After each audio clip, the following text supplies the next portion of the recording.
add that it is my turn. I myself am going to speak on the culture of Vedic debate.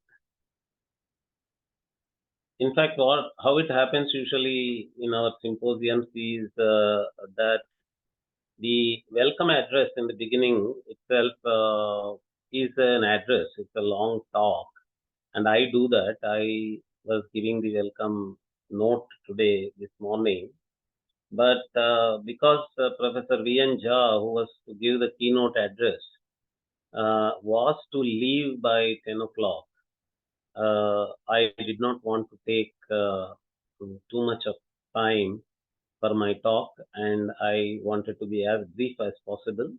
So I did not keep my talk as always in the beginning.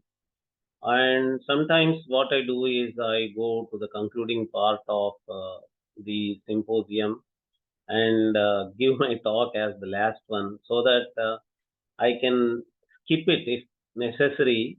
If the symposium proceeds too long, then I have the choice of actually skipping my talk and closing the session.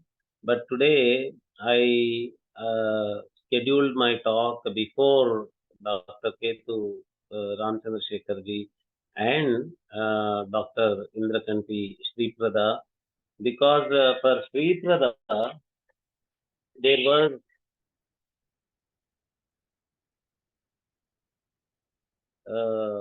for Sriprada, the time zone problem is there. She has to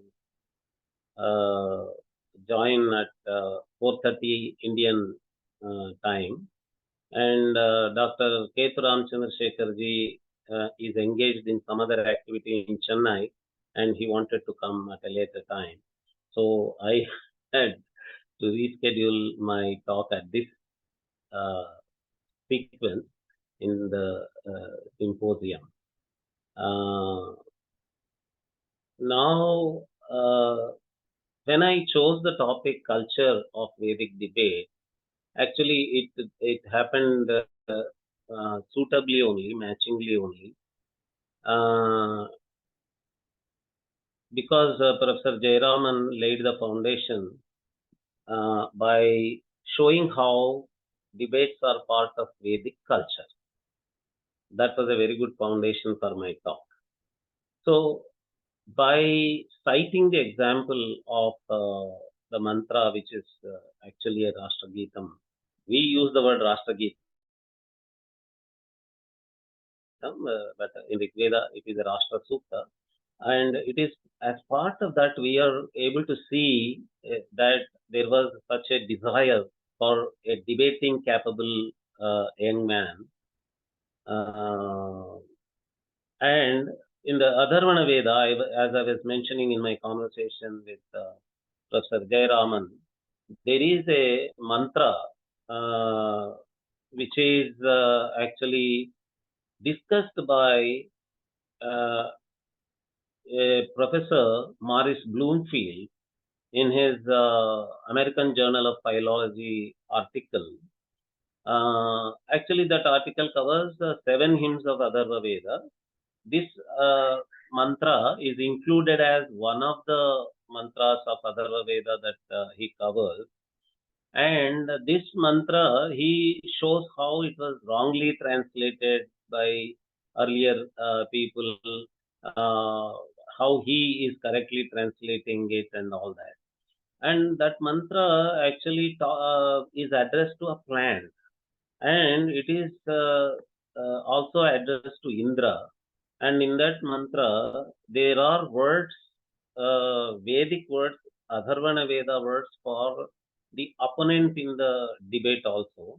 But those words were wrongly translated, and Professor Maurice Bloomfield argues that they were wrongly translated, and he gives his translation which he considers to be correct. And then he argues that this mantra, this correct translation that he is giving, is coming from the later commentary on Atharvana Veda, and later mentions of this Atharvana Veda mantra in other sources.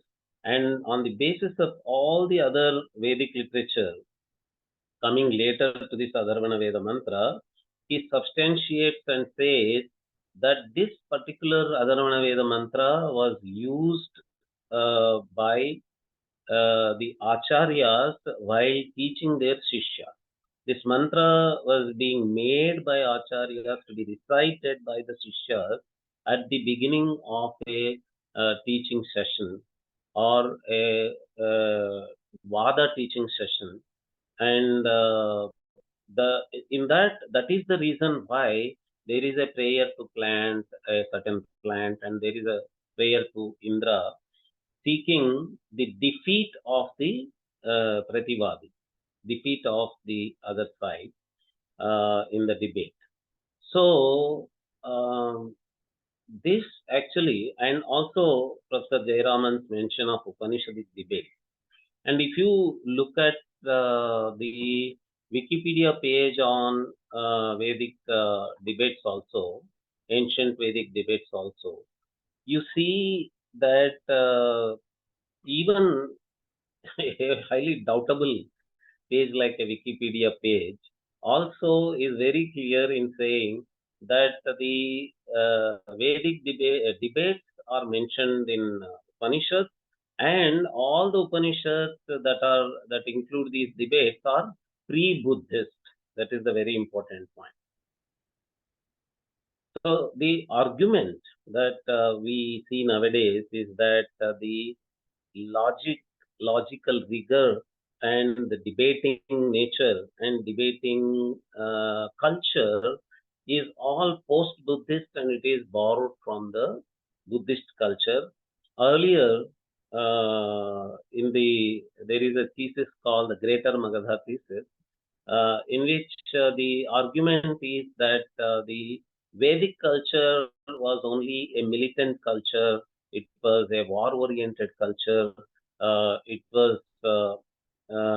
borrowed almost everything on the religious side or spiritual side or logical side or debating side, all from the Buddhism only. So now these evidences from Rig Veda that was mentioned by Professor Jayaraman and the Atharvana Veda mantra that Professor Morris Bloomfield is covering in this article of 7 hymns from Atharvana Veda that I am mentioning now, and the Upanishadic examples, all of them establish that debate was a very significant part of Vedic culture right from Rigvedic time. Continued through Atharvana Veda, and the date given to Atharvana Veda by people even like Michael Witzel is also 2nd millennium BC, which is much earlier to the origins of Buddhism. None of the chronology people, those who gave that date to Atharvana Veda, gives a date to Atharvana Veda as post-Buddhist. All the dates given are at least 1000 BC or 900 BC or even earlier only.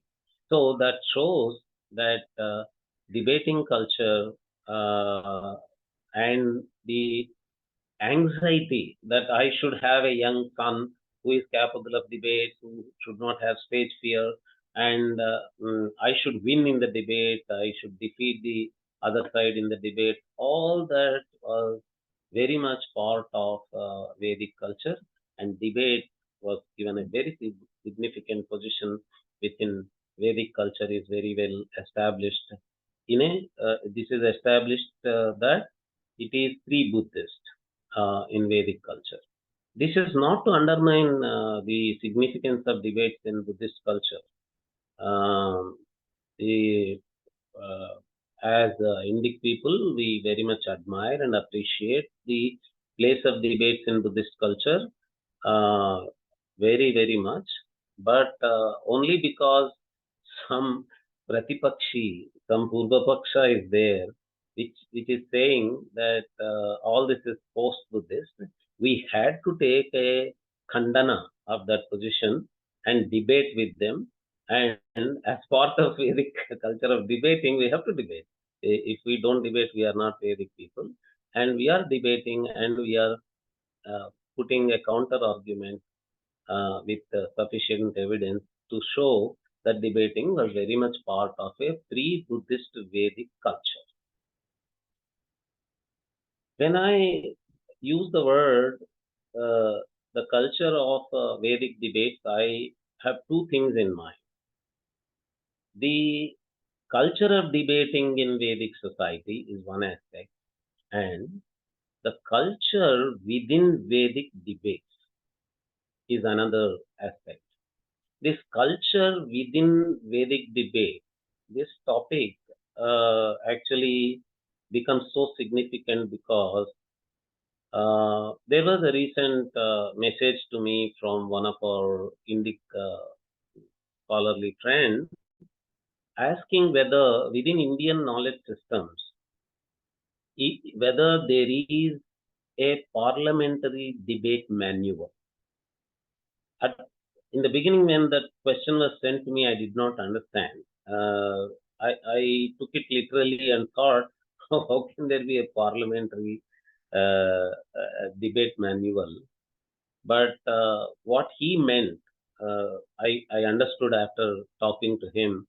What he meant was that is there an etiquette, rules of etiquette, rules of regulation, do's and don'ts, principles, which are to be followed in a sabha. What he meant by parliament there is a sabha. Actually, Professor Morris Bloomfield also in his article uses the word sabha repeatedly, and the word sabha is very important in Rig Veda. Samiti is also a very important word in Rig Veda. And the Samiti mantras, the mantras that include Samiti, Samiti Samana, etc., these mantras have been repeatedly referred to by the founder of Arya Samaj, Swami Dayananda Saraswati, in his Rig Veda, the Bhashya Bhumika also. So it is very well recognized, well acknowledged already that Sabha, Samiti, etc. are very, very important concepts in the Vedic culture, right from the Vedic times. And it is the Sabha that my friend was referring when he was using the word parliament. He was not actually literally meaning the contemporary parliament. So, are there any Sabhyata principles? Are there any rules of civilization, rules of good manners, we should say, for debate? That was what he was asking me about. I didn't notice any such articulated, documented list of rules of manners for Vada, but what I am going to do now is, in fact, my own observation. I'm one of the hats I have on my head is that I am basically in my university career. I was always a cultural anthropology person, a fieldwork based culture researching person. So my basic research methodology was always a fieldwork based culture observation and qualitative culture research.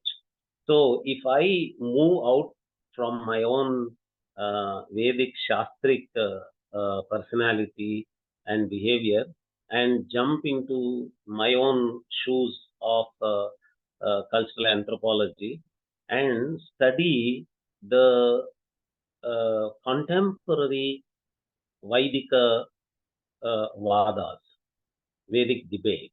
Where are they happening? Do you all know?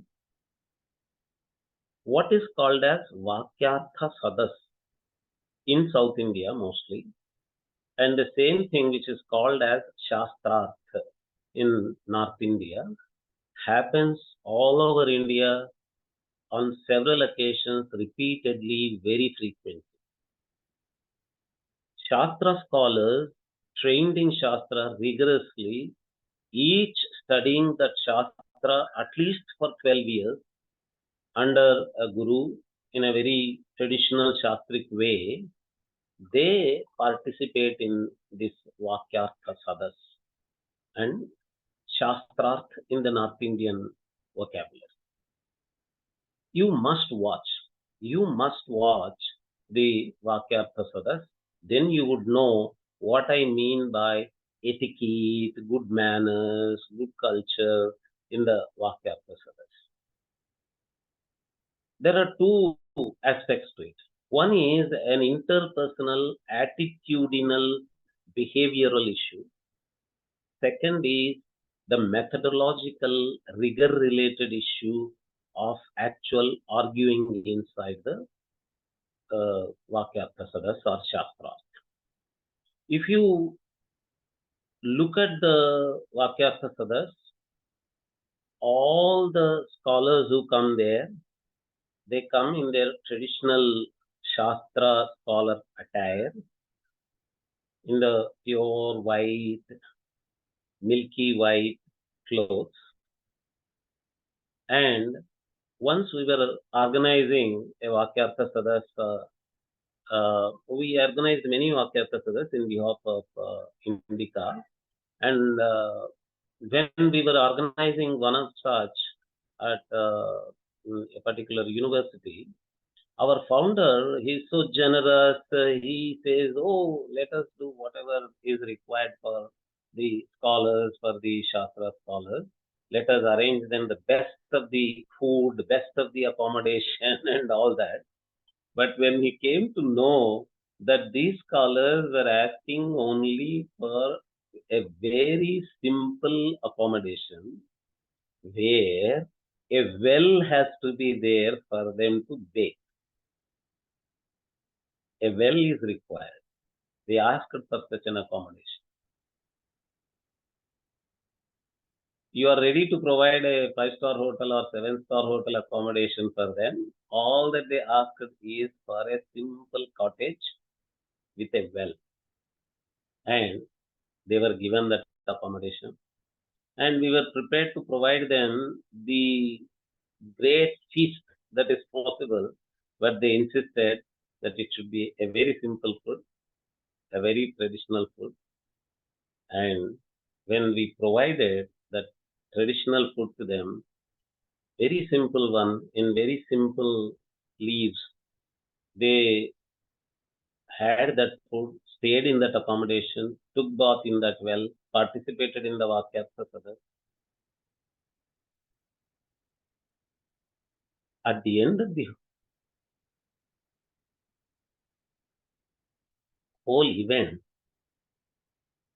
they were thanking the organizers, they were thanking our Harisidan Vadlamanigar, the founder, profusely for just providing that simple cottage, that well for bathing, and that simple food.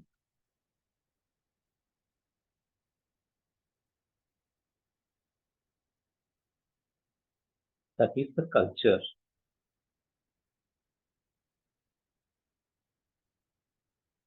That is the lifestyle from where the Vakyartha Sadas scholars come. That is the culture, that is the lifestyle in which the Vakyartha Sadas scholars live. And you must watch the actual Sadas, actual Vakyartha. There were scholars ranging from 17-year-old to 80-year-old.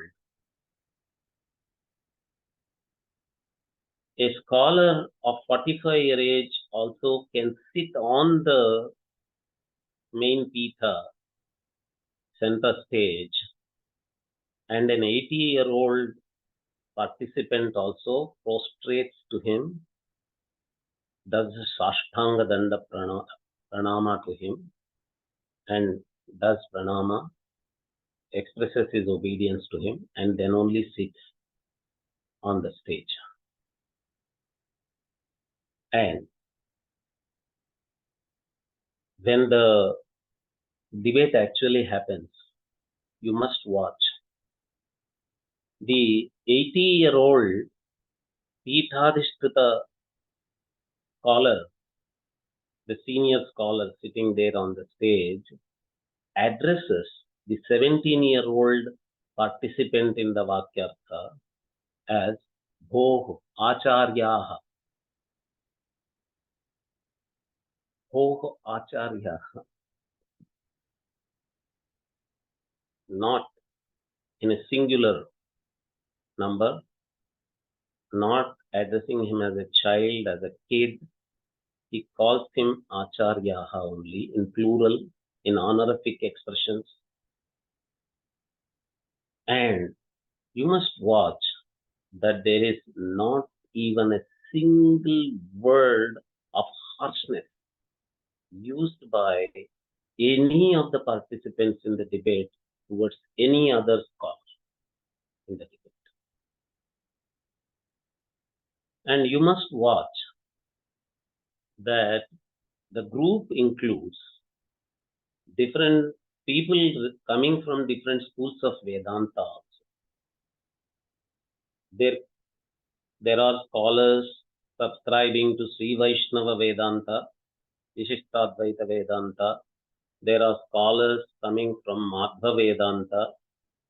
There are scholars coming from Shankara Vedanta, that is Advaita Vedanta. Also in the same group, there are absolutely no expressions of animosity or hatred or anger or any of such negative emotions from any of these people to the other.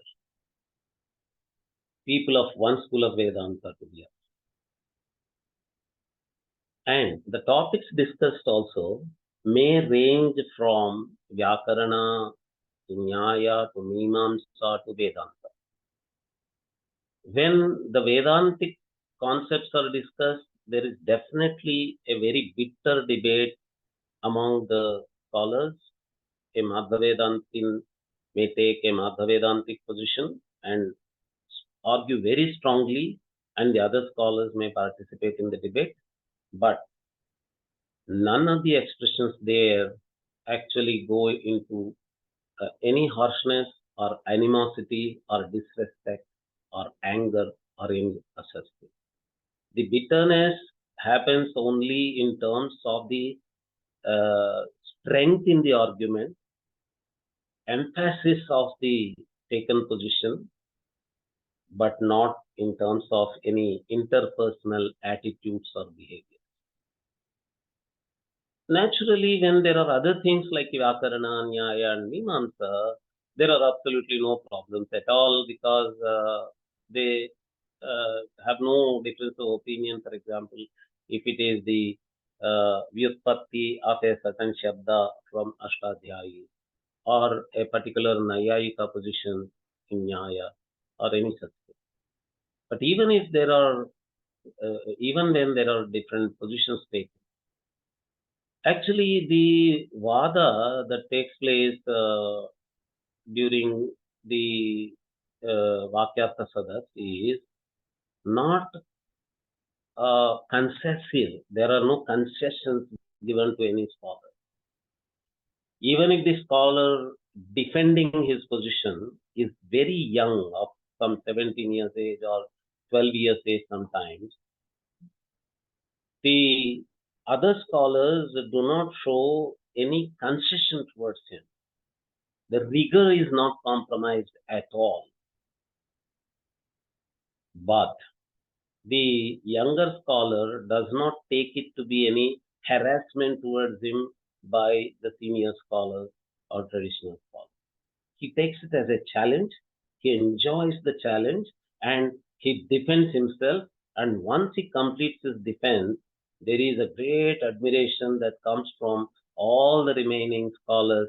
At the end of the Vakyartha Sadas, there is a very clear admiration expressed by all the senior scholars towards the younger one for being able to defend.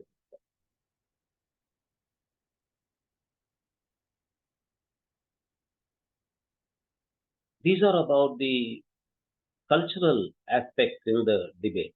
But when we actually go to the methodological aspects inside the debate,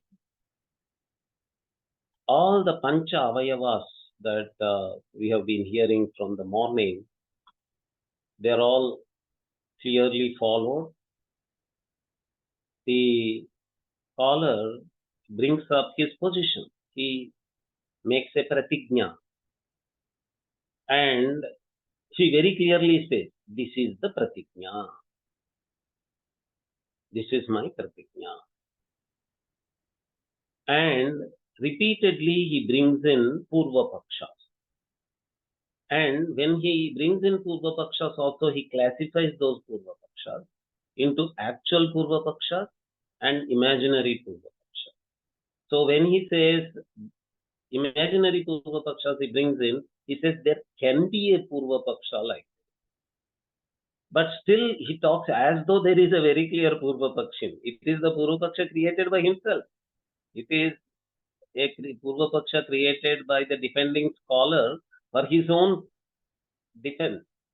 He creates an imaginary Purva Paksha, a hypothetical Purva Paksha, and then counter argues that.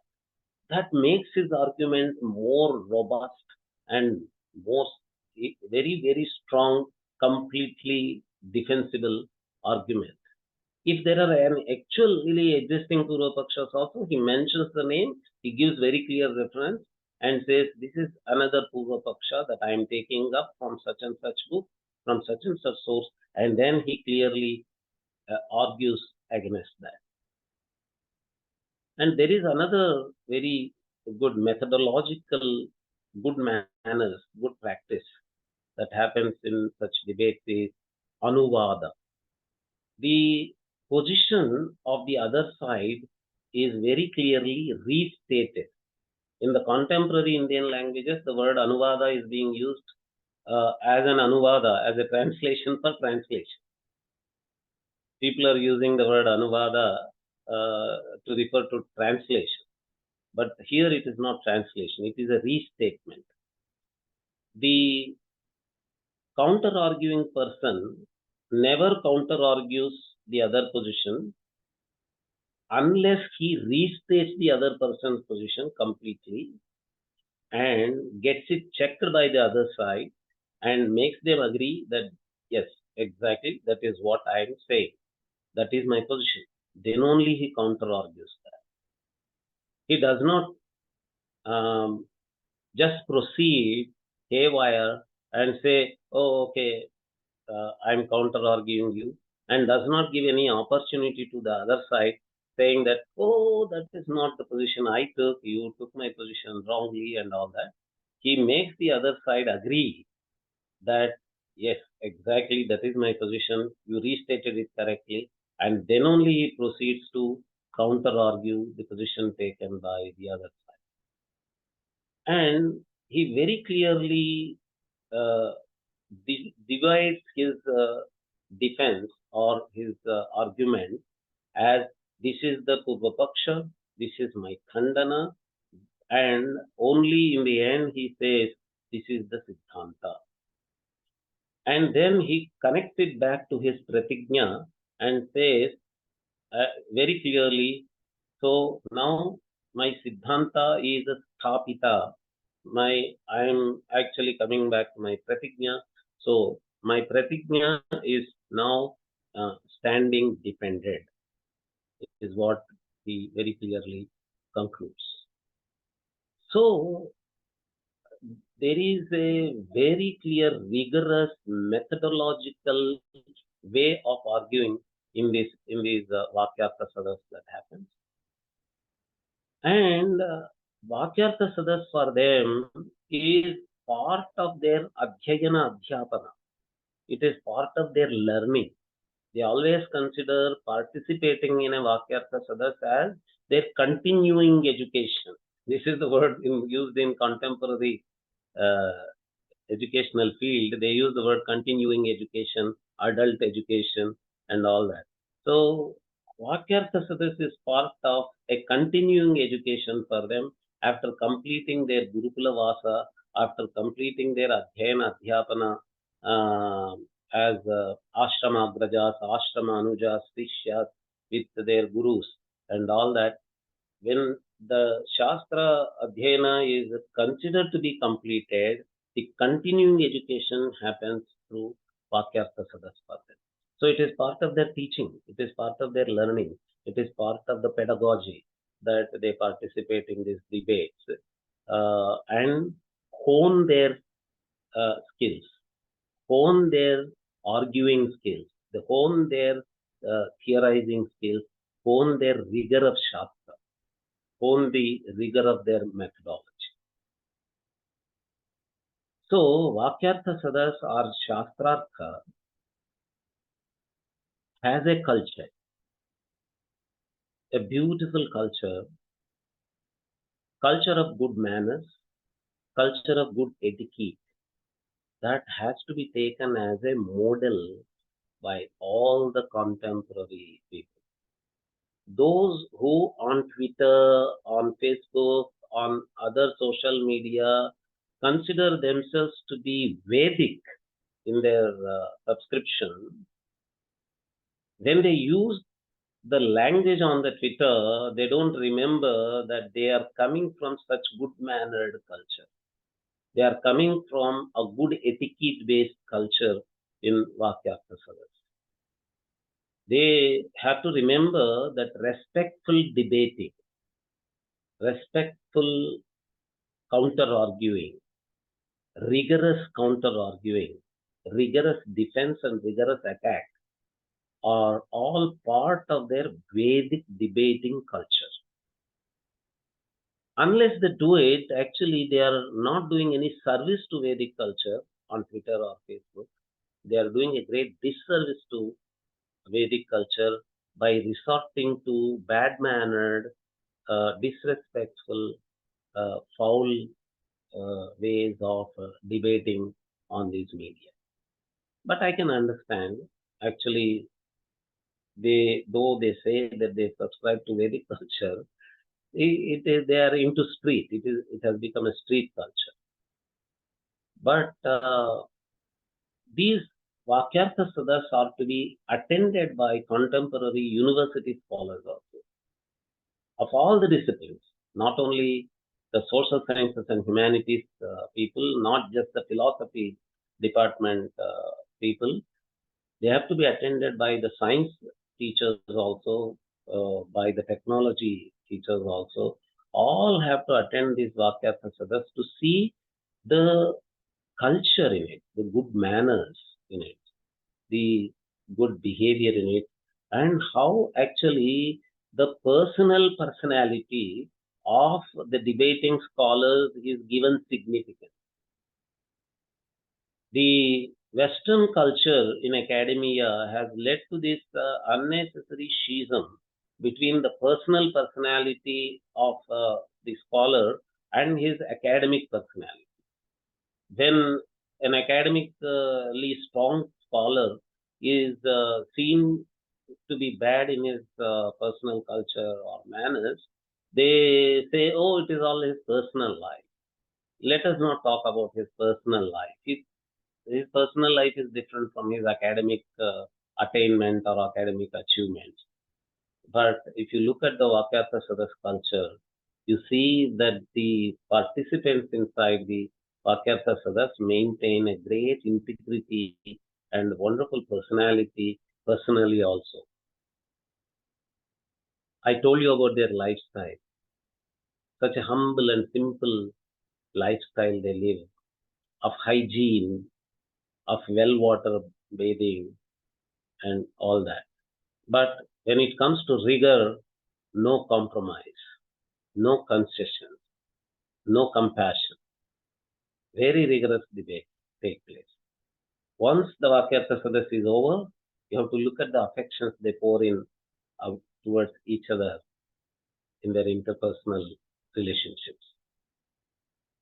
This is one big lesson that we actually need to take from the Vedika debate culture, Vedic debate culture, which is vibrantly continuing even today in the form of Vakyartha Sadas.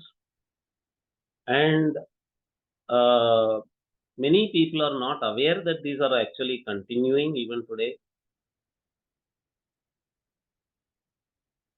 I wanted to codify all this for the benefit of my friend who was asking whether there was actual code of this behavior. I don't think anyone has actually codified it as a code, but by observation, we can codify all this from the actual happenings in the form of Vakyartha Sadas. Currently, there is a Ganapati Vakyartha Sadas that is taking place in Sringeri. Today is the last day. A very big collection of Vedic scholars have all arrived there. People have an opportunity to watch it. So the when I said culture of Vedic debate, I wanted to cover two things: debate as Vedic culture, debate as a very vital aspect of Vedic way of life, particularly Vedic way of intellectual life, and culture inside Vedic debate, which is continuing even today in the form of actual Vakyarthasadas, that is Shastra in the North Indian parlance. So with this, I think I have covered uh, what is the takeaway for contemporary debaters from Vedic debates.